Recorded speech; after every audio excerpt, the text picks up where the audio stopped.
नमस्कार। देश की तमाम फटाफट खबरों में आपका स्वागत है। खबरों के लिए आपसे निवेदन कि यदि आपने हमारे चैनल को सब्सक्राइब नहीं किया तो कृपया करके आपके अपने चैनल को सब्सक्राइब करना ना भूलें। आप सब्सक्राइब करते हैं तो हमें हिम्मत होती है सही और सच्ची खबरें आप तक पहुंचाने की। तो क्या है आज की बड़ी खबर? कांग्रेस नेता राहुल गांधी ने शुक्रवार को यानी आज कहा, झारखंड के ईसाई बहुल सिमडेगा से विधानसभा चुनावी सभा की शुरुआत की। गांधी मैदान में 28 मिनट के भाषण में उन्होंने आदिवासी, अंबानी, अडानी और संविधान का जिक्र किया। उन्होंने कहा कि हम आदिवासियों, दलितों और पिछड़ों के हक की बात करते हैं। इस पर मोदी जी कहते हैं कि राहुल गांधी देश तोड़ने की बात करता है। इस समय देश में दो विचारधाराएं, हम संविधान की रक्षा कर रहे हैं जबकि वह खत्म करना चाहते हैं। आज देश में जो विचारधाराओं की लड़ाई चल रही है, एक तरफ इंडिया गठबंधन, दूसरी तरफ बीजेपी और आरएसएस। जहां इंडिया गठबंधन के लोग संविधान की रक्षा कर रहे हैं, वहीं बीजेपी आरएसएस संविधान को खत्म करना चाहते हैं। उन्होंने बड़े लोगों का कर्ज माफी का जिक्र कर मोदी सरकार पर भी हमला बोला और कहा कि अडानी अंबानी की सरकार है, ये सिर्फ उनके फायदे के लिए काम करते हैं। हमारी योजना में सिर्फ गरीब लोगों की बातें होती है। बीजेपी आरएसएस की विचारधारा ने एक राज्य यानी मणिपुर को जला दिया। वहां आज तक प्रधानमंत्री नरेंद्र मोदी नहीं गए। हमने भारत जोड़ो यात्रा निकाली और लोगों से कहा कि हम नफरत के बाजार में मोहब्बत की दुकान चलाएंगे। झारखंड विधानसभा की 81 सीटों पर आगामी 13 और 20 नवंबर को मतदान होने। इससे पहले सत्ताधारी गठबंधन के अलावा विपक्षी पार्टियां भी जमकर चुनाव प्रचार कर रही है। ताजा घटनाक्रम में बिहार के पूर्व मुख्यमंत्री तेजस्वी यादव ने चतरा में चुनावी जनसभा को संबोधित किया। राष्ट्रीय जनता दल आरजेडी नेता तेजस्वी यादव ने विपक्षी दल भाजपा पर आरोप लगाया कि जब बीजेपी सरकार नहीं बना पाती है तो विधायकों को खरीद देती है। तेजस्वी ने कहा कि बिहार में सत्ता पाने के लिए मुख्यमंत्री को ही ले लिया।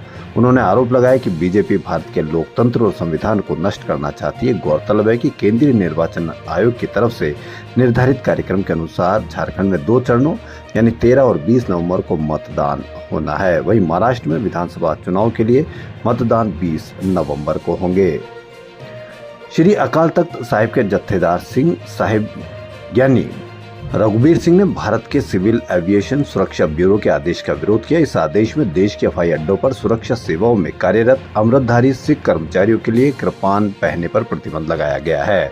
जत्थेदार ने इस आदेश को सिखों की धार्मिक स्वतंत्रता पर हमला करार दिया है।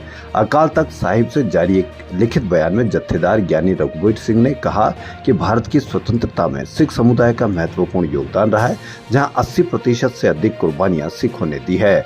उन्होंने इस प्रतिबंध को सिख धर्म के खिलाफ बताया और कहा कि कृपान सिख धर्म का अभिन्न हिस्सा है, जिसे गुरु साहिबान ने ककार धार्मिक प्रतीक के रूप में प्रदान किया है। जत्थेदार ने इसे सिखों की धार्मिक स्वतंत्रता पर एक असहनीय हमला और उन्हें विभिन्न सरकारी सेवाओं से वंचित करने का बराबर बताया। जत्थेदार ने शिरोमणि गुरुद्वारा प्रबंधक कमेटी को आदेश दिया कि वह इस फैसले के खिलाफ भारत के गृह मंत्रालय और नागरिक उड्डयन मंत्रालय को पत्र लिखे।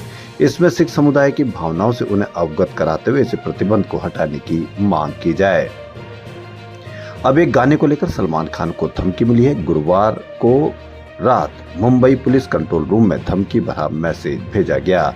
रिपोर्ट्स के अनुसार मैसेज भेजने वाले ने खुद को लॉरेंस गैंग का बताया। उसने धमकी में एक गाने का जिक्र किया जिसमें सलमान खान और लॉरेंस का नाम जोड़ा गया है। धमकी में लिखा है कि राइटर अब गाने लिख नहीं पाएगा, 1 महीने के भीतर एक्शन लेंगे। सलमान में दम है तो उसे बचा ले।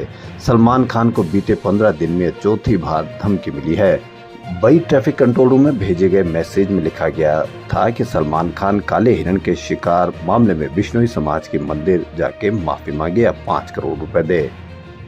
सुप्रीम कोर्ट ने अलीगढ़ मुस्लिम यूनिवर्सिटी के अल्पसंख्यक दर्जे को फिलहाल बरकरार रखा है। सुप्रीम कोर्ट ने 4-3 के बहुमत से 1967 के उस फैसले को खारिज कर दिया जो एएमयू को अल्पसंख्यक दर्जा देने से इनकार करने का आधार बना था। चीफ जस्टिस डीवाई चंद्रचूड़ की अध्यक्षता वाली 7 सदस्यीय बेंच ने हालांकि कहा कि एएमयू समेत सभी अल्पसंख्यक संस्थानों के दर्जे और अधिकार पर अंतिम निर्णय एक 3 सदस्यीय बेंच करेगी। ये बेंच अल्पसंख्यक संस्थानों के लिए 7 सदस्यीय बेंच के मानदंडों के आधार पर एक रूपरेखा तैयार करेगी। सीजेआई चंद्रचूड़ की अध्यक्षता वाली संविधान पीठ ने इस मामले में फैसला सुरक्षित रख लिया था। इस पीठ में सीजेआई के अलावा न्यायमूर्ति संजीव खन्ना, सूर्यकांत, जेबी पारदीवाला, दीपांकर दत्ता, मनोज मिश्रा और एससी शर्मा शामिल थे। राजस्थान सरकार के भजनलाल शर्मा के नेतृत्व वाली राजस्थान सरकार को सुप्रीम कोर्ट से एक बड़ी राहत मिली। सुप्रीम कोर्ट ने आज नेशनल ग्रीन ट्रिब्यूनल यानी एनजीटी के उस आदेश की समय सीमा बढ़ा दी जिसमें राज्य में लगभग 23,000 खनन पट्टों को बंद करने का निर्देश दिया गया था। इस फैसले से खनन कार्य जारी रह सकेगा जिससे राज्य में 15 लाख से अधिक नौकरियों पर पड़ने वाले संभावित प्रभाव को रोका जा सकेगा। सुप्रीम कोर्ट ने मामले की अगली सुनवाई की तारीख 12 नवंबर 2024 निर्धारित की है। यह मामला माननीय मुख्य न्यायाधीश माननीय न्यायमूर्ति जेबी पारदीवाला और मनोज मिश्रा के पीठ के समक्ष आया है। इस पर राजस्थान सरकार के कानूनी टीम ने त्वरित अपील दायर की थी। सुप्रीम कोर्ट के चीफ जस्टिस डीवाई चंद्रचूड़ का आज अंतिम कार्य दिवस था। जस्टिस डीवाई चंद्रचूड़ रविवार 10 नवंबर को सीजेआई के पद से रिटायर्ड हो जाएंगे। उनकी जगह justice Sanjeev Khanna supreme court के नए चीफ जस्टिस होंगे।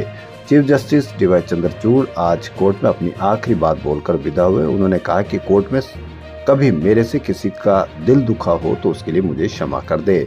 मिच्छामी दुक्कडम, क्योंकि कोर्ट में मेरी ऐसी कोई भावना नहीं रही। सीजेआई चंद्रचूड़ ने मिच्छामी दुक्कडम वाक्यांश का उपयोग किया। इसका अर्थ है जो भी बुरा किया गया है वह व्यर्थ हो जाए। यह एक प्राचीन भारतीय प्राकृत भाषा का वाक्यांश है। इसका संस्कृत में अनुवाद है मिथ्या में दुष्कृतम।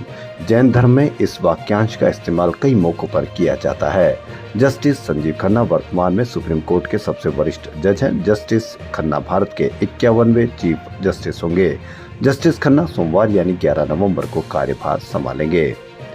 प्रधानमंत्री नरेंद्र मोदी ने महाराष्ट्र विधानसभा चुनाव को लेकर राज्य के उत्तर पश्चिमी इलाके धुले में भाजपा के चुनावी अभियान का शंखनाद किया। इस दौरान पीएम मोदी ने कांग्रेस पर एक जाति को दूसरी जाति के खिलाफ खड़ा करने का आरोप लगाया और लोगों को एकजुट रहने के लिए आगाह किया। साथ ही कहा कि कांग्रेस हाशिए पर मौजूद समूह के खिलाफ साजिश रच रही है। इस इलाके में आदिवासी समुदायों का वर्चस्व है। महाराष्ट्र में होने वाले विधानसभा चुनाव को लेकर पीएम मोदी की यह पहली रैली है। पीएम मोदी ने कांग्रेस पर जातियों और समुदायों को बांटने का खतरनाक खेल खेलने का भी आरोप लगाया और कहा कि यदि अनुसूचित जाति, अनुसूचित जनजाति और ओबीसी एकजुट रहेंगे तो कांग्रेस की राजनीति समाप्त हो जाएगी। उन्होंने मतदाताओं से महायुति गठबंधन को फिर से चुनने का आग्रह करते हुए कहा कि एक है तो सेफ है। खबरों में फिलहाल इतना ही। यदि आपको हमारा चैनल पसंद आए तो लाइक, सब्सक्राइब और शेयर अवश्य करें। धन्यवाद।